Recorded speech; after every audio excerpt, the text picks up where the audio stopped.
नमस्कार, नीमच आप देख रहे हैं प्रदेश हलचल में हूं आपके साथ महेश। नीमच नगर पालिका के जो जिम्मेदार है वो ऐसा लग रहा है कि रक्षक या भक्षक बनते हुए दिखाई दे रहे हैं।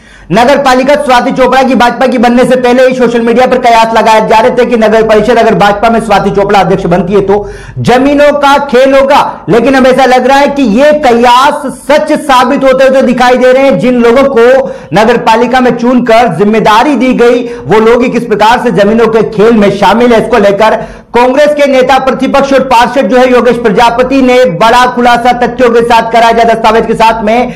100 करोड़ की जो भूमि है सिंधी पुनर्वास केंद्र की, उसको लेकर देखा जा रहा है कि मामला हाईकोर्ट में प्रचलित है। 2008 में स्टे मिला था, जिसके बाद में देखा जा रहा था कि 2015 में 9 लोगों को रजिस्ट्री करा देगी, जिसमें मनोहर मोटवानी जो सभापति है तथा वर्तमान में नगर परिषद में उनके भाई के नाम पर भी रजिस्ट्री करा दी गई। अब सवाल यह खड़ा होता है कि जो मामला कोर्ट में विचाराधीन है उसका रजिस्ट्री कैसे करा दिया गया। पूरे मामले में देखा जा रहा है कि जो वकील बदलने का एक प्रस्ताव दूसरी परिषद में लाया गया था उसको लेकर कई तरह के सवाल खड़े हो रहे हैं। स्टूडियो में अधिक बातचीत के लिए हमारे साथ में मौजूद है नेता प्रतिपक्ष और कांग्रेस पार्षद योगेश प्रजापति। हमसे बात करेंगे किस प्रकार के दस्तावेज आए हैं, जो खुलासा करा उसको लेकर, वर्तमान नगर पालिका की प्रणाली को लेकर नेता प्रतिपक्ष के नाते क्या कुछ कहना है। योगेश जी, जिस प्रकार की बात करें जमीनों को लेकर, जिस प्रकार से कयास लगाए जा रहे थे कि भाजपा की परिषद अगर बनती है, स्वाति चोपड़ा अध्यक्ष बनती है तो कहीं ना कहीं जमीनों का खेल होगा, उन कयासों को लेकर जो तस्वीरें आ रही है, एक दस्तावेज आपने निकाले, जो जिम्मेदार जिनको जिम्मेदारी दी गई सभापति हैं वही देखा जा रहा है कि जमीनों को खेल में शामिल है। इसको लेकर आपने गंभीर आरोप लगाया, क्या कुछ मामला है, क्या कहेंगे इसको लेकर? देखिए महेश जी, आपने जो बात कही बिल्कुल सत्य है। जैसे ही नगर पालिका के चुनाव हुए पूरे शहर के अंदर एक वातावरण बन चुका था कि जो वर्तमान नगर पालिका परिषद भारतीय जनता पार्टी की आई है वो कहीं ना कहीं भूमाफियाओं का सिंडिकेट के द्वारा नगर पालिका बनी गई है। खरीद फरोख्त करके जो नगर पालिका के अध्यक्ष बनाया गया, जिसको जो नगर पालिका अध्यक्ष कुर्सी पर बिठाया गया, उसके पीछे पर्दे के पीछे जो खेल खेल रहे हैं वो नीमच के भूमाफियाओं के मिलकर खेल खेला जा रहा है। और उसका उदाहरण आपको पिछले 1 सालों के अंदर कई बार मिल चुका है। आप देखिए कि जब उन्होंने चुनाव करवाए तो उन्होंने उस टाइम पैसे बांटकर पार्षदों को चुनाव करवाए और चुनाव में वोट लिए, तो इससे साफ लग गया था कि इस परिषद के अंदर सिर्फ और सिर्फ जमीनों का और भूमाफियाओं का बोलबाला रहेगा। और वास्तविकता में हकीकत भी यही हुई है। फिर भी हमने विश्वास किया था कि नगर पालिका अध्यक्ष जो है एक पढ़ी लिखी जिम्मेदार युवा महिला बनी है तो वो इन सब चीजों से उठकर और शहर विकास करेगी। और हमने भी राजनीति से उठकर इस बात को सोचकर और उनका सपोर्ट भी किया था कि नहीं, नगर पालिका अध्यक्ष जो है शहर विकास के लिए करे। लेकिन जो संदेह था वो सत्य साबित हुआ। जैसे ही दूसरी परिषद की मीटिंग आई उसमें उन्होंने एक प्रस्ताव रखा जो सुनियोजित ढंग से भविष्य की प्लानिंग के तहत प्रस्ताव रखा गया। उस प्रस्ताव में उन्होंने रखा कि वकीलों को बदलने का अधिकार पूरी परिषद नगरपालिका अध्यक्ष और सीएमओ को देती है। उस परिषद में हमारे द्वारा विरोध किया गया कि आपको अधिकार नहीं देते हुए आप परिषद के संज्ञान में लाया जाए। 40 पार्षदों के सामने कोई भी वकील चयन करना और किसी भी मामले में कोई मामला हो तो पार्षदों के समक्ष रखा जाए। लेकिन बहुमत की आड़ में भारतीय जनता पार्टी का बहुमत होने का दुरुपयोग करते हुए उन्होंने वकील चयन करने की झूठी प्रोसीडिंग भी लिखी और प्रस्ताव पास भी कर लिया। अभी एक 100 करोड़ की जमीन का मामला है जिसमें नगर पालिका के वर्तमान में सभापति जो मनोहर मोटवानी पर गंभीर आरोप लगाए, उनके परिवार के नाम पर रजिस्ट्रियां निकाली गई। साथ ही साथ मामला हाईकोर्ट में प्रचलित है। क्या कुछ मामला है और क्या हकीकत इस मामले की? बिल्कुल सही बात है। अमृत मंथन के सामने एक जमीन पड़ी है जो सिंधी पुनर्विस्थापित को विस्थापित करने के लिए शासन ने आवंटित की थी। लेकिन उसके पूर्व जो सिंधी समाज के सभी लोगों को विस्थापित करने का कार्य कंप्लीट हो चुका था और शासन ने उनको जमीन अलॉट कर दी थी और पूरा सिंधी समाज वहां पर बसा हुआ है।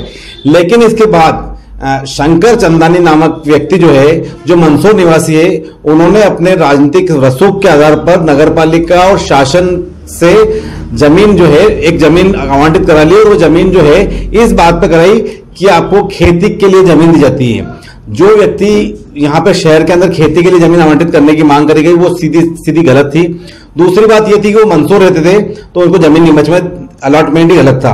इस बात को लेकर तत्कालिक नगर पालिका अध्यक्ष रघुराज सिंह जी चौहड़िया जब अध्यक्ष थे और परिषद में मनोहर मोटवानी खुद सभापति थे, पार्षद थे उस टाइम पे, तो भारतीय जनता पार्टी और कांग्रेस की पूरी परिषद ने एक प्रस्ताव पास करा कि मंदसौर के व्यक्ति को अगर नीमच में जमीन दी जाएगी और उसमें उस व्यक्ति को जिसको मंदसौर में विस्थापित किया जा चुका है डबल जमीन देना नीमच की जनता के साथ कुठाराघात होगा और धोखा होगा। इस बात को लेकर खुद मनोहर मोटवानी जी ने एक पत्र नगरपालिका में दिया और इस बात का विरोध किया कि उसको जमीन मिल जा सकती है और वो पत्र नगरपालिका की फाइलों में लगा हुआ है।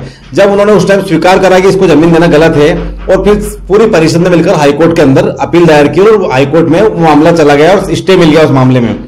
उस मामले में स्टे मिला हुआ है, 2008 का मामला है, 2008 से लेकर आज तक उसमें स्टे यथावत था। लेकिन 2015 में 9 लोगों को जो आपने दस्तावेज दिए हैं उसमें 9 लोगों को रजिस्ट्रियां हो जाती हैं। योगेश जी, सारे के सारे जो है मनोज मोटवानी जी के परिवार के रिश्तेदार हैं, ये आपने आरोप लगाए हैं। तो रजिस्ट्रियां होना मतलब क्या, एक प्लान तरीके से जगह को हड़पने का खेल है क्या कुछ है? बिल्कुल सही बात है। मैंने जो आरोप लगाए हैं वो आरोप नहीं होकर तथ्यों के साथ में, सबूतों के साथ में मैंने ये समाचार पत्रों में जारी किया है और मीडिया और आप लोगों के मार्फत में जनता के बीच में बता रहा हूं कि किस तरह से भारतीय जनता पार्टी की जो परिषद है, भूमाफिया की परिषद है, सुनियोजित तरीके से उन्होंने जो है, पहले से उनको मालूम था इस बात को लेकर, उन्होंने 2015 के अंदर एक रजिस्ट्री अपने भाई के नाम से कराई, अमर मोटवानी जी के नाम से, और उसमें उनके स्वयं के भाई निर्मल मोटवानी को गवाह बनाया गया।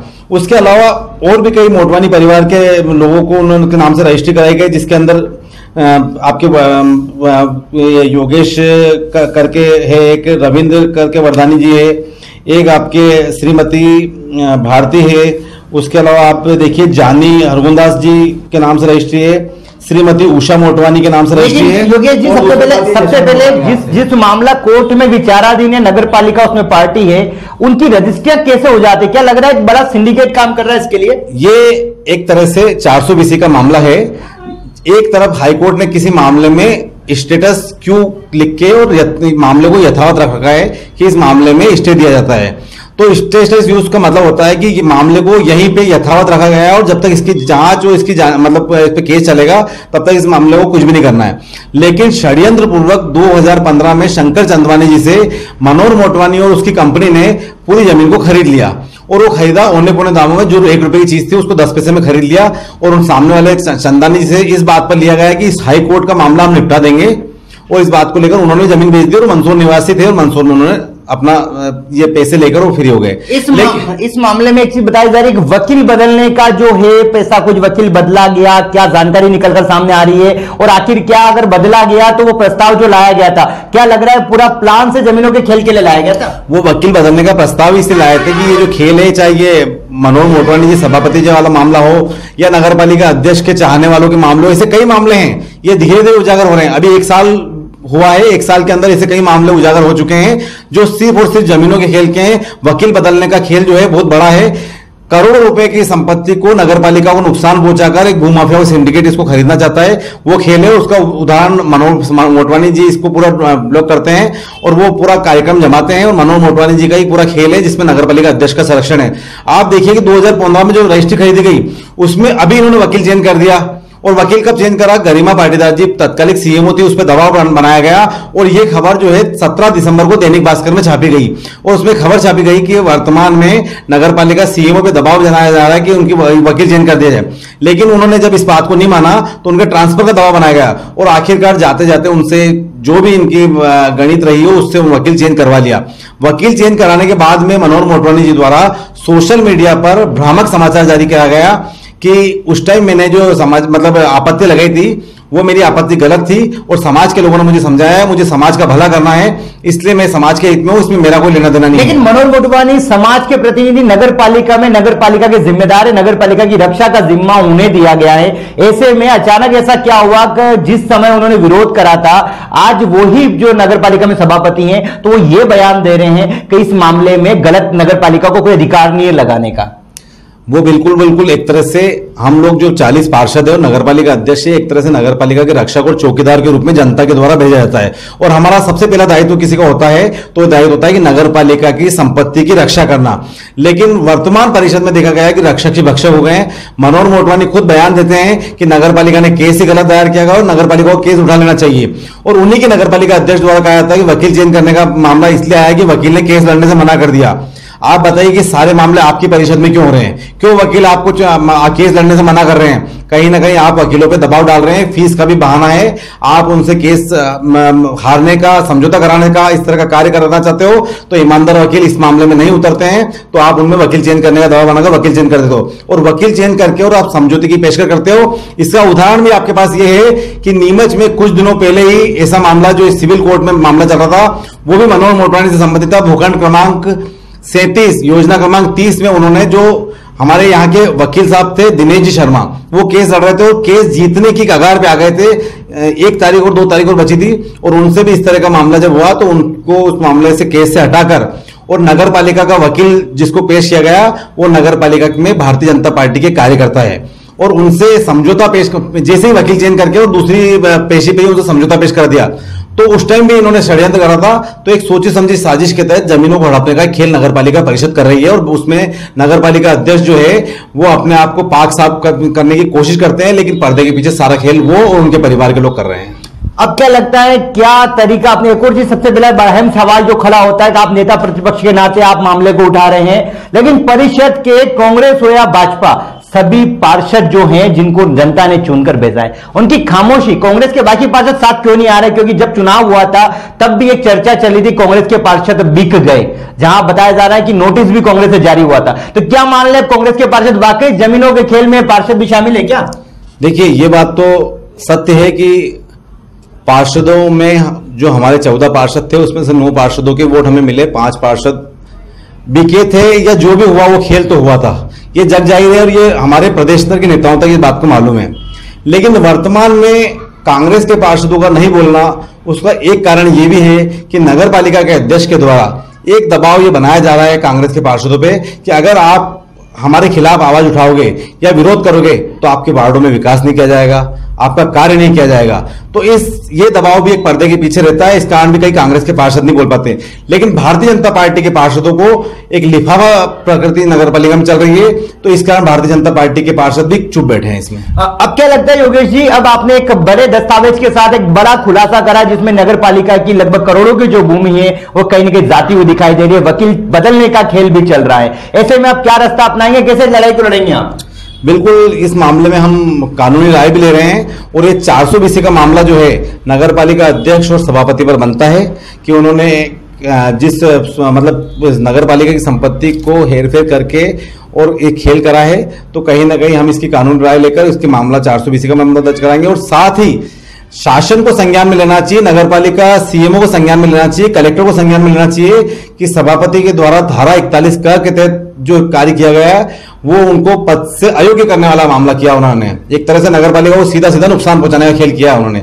और इस बात के मैं दस्तावेज, मेरे पास कई दस्तावेज है, ये जो है उप संचालक महोदय को नगर पालिका सीएमओ ने, गरिमा पाटीदार जी ने एक पत्र लिख के भेजा था और उन्होंने खुद ने लिखा था कि वर्तमान नगर पालिका की जो जमीन है ये सिंधी कॉलोनी की शाम की, इसमें जो है आपको 23/1/2008 को नगर पालिका को स्टे दे रखा है और इस मामले को यथावत रखा जाएगा।